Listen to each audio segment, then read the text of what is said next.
183 గజాల 3 BHK villa కేవలం 25 లక్షలు మాత్రమే. నమస్తే, నేను విజయ్. ఏపీలో సమ్మె సైరన్లు మోగుతూనే ఉన్నాయి. ప్రస్తుతం అంగన్వాడీ వర్కర్లు చేస్తున్నటువంటి సమ్మె ప్రభుత్వంపై ఏ మేరకు ప్రభావం చూపనుంది?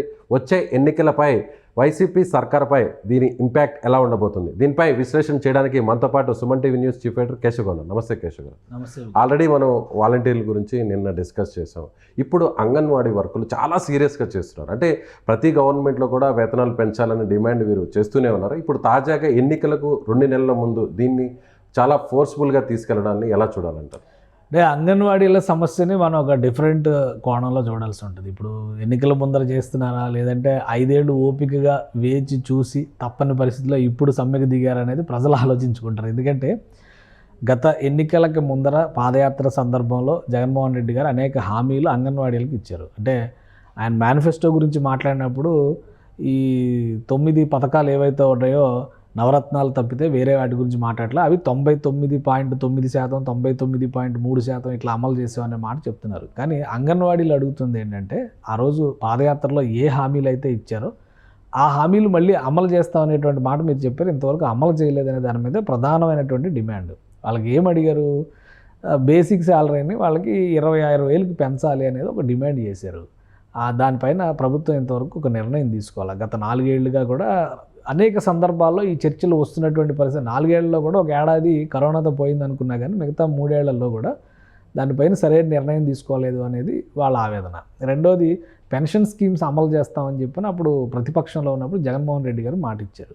పెన్షన్ స్కీమ్స్ అంటే వాళ్ళు చివరి డ్రా చేసినటువంటి శాలరీలో సగం పెన్షన్ రూపంలో ఇచ్చేందుకు కావాల్సినటువంటి చర్యలు తీసుకుంటూ ఉన్నారు. దాని మీద చర్య తీసుకున్నటువంటి పరిస్థితి లేదు. సో ఇలాంటి అంశాలన్నింటినీ కూడా తీసుకొచ్చి అంగన్వాడీ వర్కర్లు, ఆశా వర్కర్లు, అంగన్వాడీ టీచర్లు, ఆశా వర్కర్లు వీళ్ళందరూ కూడా గత కొంతకాలంగా దీనికి సంబంధించినటువంటి రిప్రజెంటేషన్ ప్రభుత్వానికి చేస్తూనే ఉన్నారు. ప్రభుత్వం పరిశీలిస్తాం అనేటువంటి మాట చెప్తూనే ఉంది. ఇప్పుడు అది ఒక దశ దాటి ఆందోళన పదంలోకి వెళ్ళింది. గత వారం రోజులుగా కూడా ఈ ఆందోళనలు వివిధ రూపాల్లో జరుగుతున్నాయి. ఒక 3 వారాల నుంచి జరుగుతున్నాయి ఆందోళనలు. ఇప్పుడు రాష్ట్ర వ్యాప్తంగా ఒక వారం రోజుల నుంచి విస్తృతంగా జరుగుతున్నటువంటి పరిస్థితి. ఉత్తరాంధ్ర లాంటి ప్రాంతాల్లో ఎక్కువ అంగన్వాడీ దాదాపు 1000 మంది కలెక్టరేట్ల ముందరే కూర్చుని పగలు రాత్రి వంట వరకు అక్కడే చేస్తున్నటువంటి పరిస్థితి.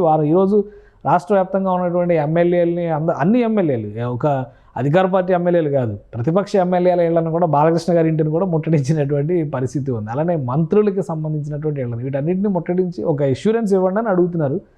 ప్రభుత్వం దాని పైన ఇంకా ఒక నిర్ణయం తీసుకోలేనటువంటి స్థితిలో. ఎందుకంటే ఇప్పుడు ఆర్థిక భారమే అయ్యే అవకాశం ఉంది. ఈ నెల నుంచి, జనవరి నెల నుంచి పెన్షన్ల పెంపు పథకం ఒకటి అమలు చేస్తున్నారు. 3,000 రూపాయలు పెన్షన్ చేస్తున్నారు. అలానే ఇవ్వాల్సినటువంటి చాలా ఉన్నాయి.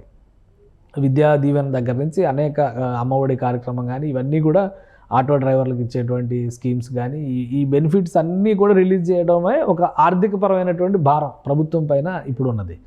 సో ఈ క్రమంలో మళ్ళీ అంగన్వాడీలకు సంబంధించినటువంటి భారాన్ని కనుక నెత్తికెత్తుకుంటే అది ఆర్థిక వ్యవస్థ పైన చాలా ప్రభావం చూపించేటువంటి అవకాశం ఉంది అనేది ప్రభుత్వం చేసినటువంటి మదింపు. ఈ క్రమంలోనే వాళ్ళని బుజ్జగించేటువంటి ప్రయత్నాలు చేస్తుంది. కానీ ఒక్కొక్క దశ దాటుతూ ఆందోళన అయితే బాగా ముదురుతున్నటువంటి వాతావరణం కనిపిస్తుంది. సో ఏ విధంగా ప్రభుత్వం దీన్ని కాంప్రమైజ్ చేస్తుంది, చల్లబరిచేటువంటి ప్రయత్నం చేస్తుంది అనేది వేచి చూడాలి. అయితే ఒకటి ఏంటంటే, వాళ్ళు ప్రధానమైనటువంటి డిమాండ్ శాలరీస్ పైన కానీ పెన్షన్ స్కీమ్ పైన కానీ ఒక క్లారిటీ ఇవ్వండి అని అడుగుతున్నారు. వాటిపైన ప్రభుత్వం ఏమైనా రియాక్ట్ అవుతున్నారు? మిగతావన్నీ చిన్న చిన్న డిమాండ్లే ఉన్నాయి. సో ఈ రెగ్యులరైజ్ చేయడానికి ఇందులో ప్రత్యేకంగా ఏమీ లేదు. అది వాలంటీర్లకి రెగ్యులరైజ్ చేయాలనేటువంటి డిమాండ్ ఉంది. ఇప్పుడు ఉన్న అంగన్వాడీలో 2 రకాల కేటగిరీలు ఉన్నాయి. ఒకటి, వాళ్ళు కాంట్రాక్ట్ పద్ధతిలోనే చాలా కాలంగా చేస్తున్నారు. అలానే వాళ్ళకి వేతన సవరణలు అన్నీ కూడా చాలా అమలు చేస్తున్నటువంటి పరిస్థితి ఉంది. కాబట్టి వాలంటీర్లతో పోలిస్తే ఇది కొద్దిగా మెరుగైనటువంటి పరిస్థితి. వాలంటీర్లు ఏంటంటే పూర్తిగా 5,000 రూపాయలు మాత్రమే అక్కడ ఆనరోరియం, గౌరవ వేతనం కింద ఇస్తున్నటువంటి పరిస్థితి. వాళ్ళు 15,000 చేయండి మాకు అనేటువంటిది ఒక ప్రతిపాదన చేశారు. 15,000 అని, కొంతమంది 17,000 అని ఇట్లా లెక్క కలిపి చెప్పారు. ప్రభుత్వం మొత్తం మీద ఒక 750 రూపాయలు పెంచి 5,750 రూపాయలు జనవరి నుంచి ఇంప్లిమెంట్ చేస్తామని వాలంటీర్లు చెప్పింది. అయితే వాళ్ళు ఇంకా ఒక కన్సాలిడేట్ అయ్యి ఉద్యమ రూపంలో ఇంకా రాలా. కానీ అంగన్వాడీలకి ఏంటంటే యూనియన్లు ఉన్నాయి. వాళ్ళ వెనుక లెఫ్ట్ పార్టీస్ కానీ కాంగ్రెస్ కానీ వీళ్ళ యూనియన్లు ఉన్నాయి. వాళ్ళ సపోర్ట్ కూడా ఉంటుంది. అలానే ఒకేసారి ఇంతమంది బయటికి రావడం అనేది రాష్ట్ర వ్యాప్తంగా కనీసం ఒక 2 లక్షల మంది, 2.5 లక్షల మంది ఈ వ్యవస్థలో పనిచేస్తున్నటువంటి వాళ్ళు ఉన్నారు. వీళ్ళందరూ ఒకసారి రోడ్డుపైకి వచ్చినప్పుడు ప్రభుత్వ వ్యవస్థలను ప్యారలైజ్ చేయడానికి ఎక్కువ అవకాశం ఉంటుంది. ప్రభుత్వ ఉద్యోగులతో సమానంగా ఇవ్వండి అని మేము అడగట్లేదు. మాకు ఇచ్చేటువంటి చాలీ జీతాల్లోనే పెంపుదల కోరుతున్నాం, దానిపైన ప్రభుత్వం ఎందుకు ఒక మాట ఇవ్వదు? పైగా జగన్మోహన్ రెడ్డి గారు అప్పుడు చెప్పారు, పాదయాత్రలో చెప్పినటువంటి మాట ఇది, అదే ఇంప్లిమెంట్ చేయండి మాకు అని చెప్తున్నారు. ఈరోజు ఆందోళన జరుగుతున్నటువంటి క్రమంలో నెల్లూరు జిల్లాలో ఒక అంగన్వాడీ మహిళ మృతి చెందినటువంటి మండలం తరుణవాయి ఆ గ్రామానికి చెందినటువంటి ఆవిడ ఆందోళన కోసం వెళ్తూనే అక్కడే అనారోగ్యానికి గురై ఆమె చనిపోయినటువంటి పరిస్థితి. సో ఇవన్నీ ఏంటంటే ప్రభుత్వం పైన కూడా నెగిటివ్ ప్రభావం చూపిస్తాయి. ఇప్పుడు ప్రభుత్వానికి ఇమీడియట్గా కనబడుతున్నటువంటి ట్యాక్స్కి ఎలక్షన్స్ సమయంలో ఇలాంటి రాద్ధాంతాలు కనుక ఎక్కువ ఫోకస్ అయితే ప్రజల దృష్టిలో ప్రభుత్వం పలచన అయ్యేటువంటి పరిస్థితి ఉంటుంది. కాబట్టి మంత్రుల నుంచి కొంత డిస్కషన్స్ కన్సల్టేషన్స్ జరుగుతున్నాయి, సంప్రదింపులు జరుగుతున్నాయి. ఏ విధమైనటువంటి నిర్ణయం ప్రభుత్వం తీసుకుంటుందో వేచి చూడాలి. జీతాల పెంపు పైన మాత్రం అంగన్వాడీ వర్కర్లు చాలా స్ట్రాంగ్గా నిలబడి ఉన్నటువంటి పరిస్థితి. అందులో రెండే ప్రధానమైనటువంటి డిమాండ్. ఈ రెండు డిమాండ్లపైనే వాళ్ళు మిగతావన్నీ చిన్న చిన్న డిమాండ్లు అవన్నీ చేస్తానని ప్రభుత్వం ఆల్రెడీ సానుకూలత వ్యక్తం చేసింది. కానీ జీతాల పెంపు, పెన్షన్ విధానంపైనే వీళ్ళు గట్టిగా పట్టుబడుతున్నటువంటి వాతావరణం ఉంది. కాబట్టి ఈ ప్రభుత్వం నుంచి ఎటువంటి ప్రతిపాదన వస్తుందో వేచి చూడాలి.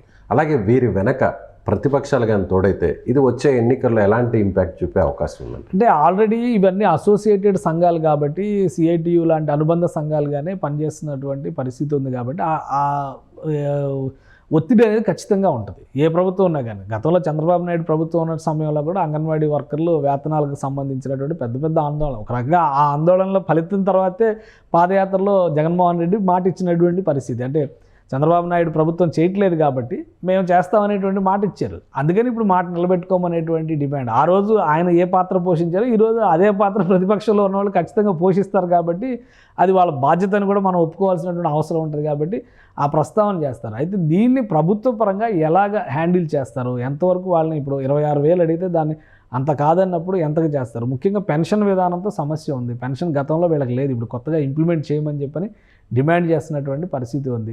పెన్షన్ విధానంతో ఇప్పుడు ఆల్రెడీ గవర్నమెంట్ ఎంప్లాయీస్ విషయంలోనే ఓపీఎస్, సిపిఎస్ అని చెప్పని డిస్కషన్స్ జరుగుతున్నటువంటి పరిస్థితి ఉంది. కాబట్టి ఈ రెండింటిలో కనీసం జీతాల పెంపు పైన కానీ ప్రభుత్వం ఒక అడుగు ముందుకు వేస్తే సమస్య కొంత సానుకూలంగా పరిష్కరించడానికి అవకాశం ఉండేటువంటి ఛాన్సెస్ అయితే కనిపిస్తుంది. సానుకూలంగా నిర్ణయం తీసుకునే అవకాశం కనిపిస్తుంది ఇప్పుడున్నటువంటి పరిస్థితి. ఆర్థిక భారాన్ని బట్టి దృష్టిలో పెట్టుకొని నిర్ణయం తీసుకోవాలి. ఇక నిండా మునిగిన వాళ్ళకి చల్లేంటి అనుకుంటే అక్కడ ఏం చెప్పడానికి లేదు. ఇప్పుడు ప్రభుత్వం ఖచ్చితంగా ఆర్థికంగా అనేక రకాల ఒడిదుడుకులు ఎదుర్కొంటున్నటువంటి పరిస్థితి ఉంది.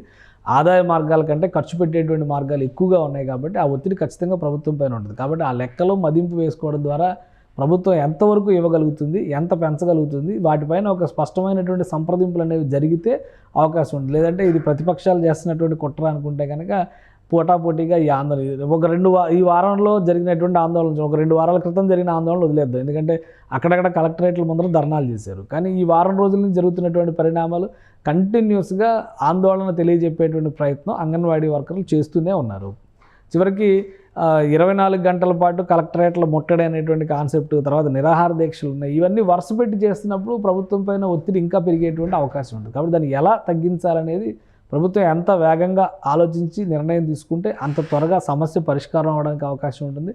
ఎన్నికల ముందర మరింత ఎక్కువ రాజుకోకుండా దాన్ని చల్లబరిచేటువంటి ప్రయత్నం చేయడానికి కూడా మార్గం ఏర్పడుతుంది.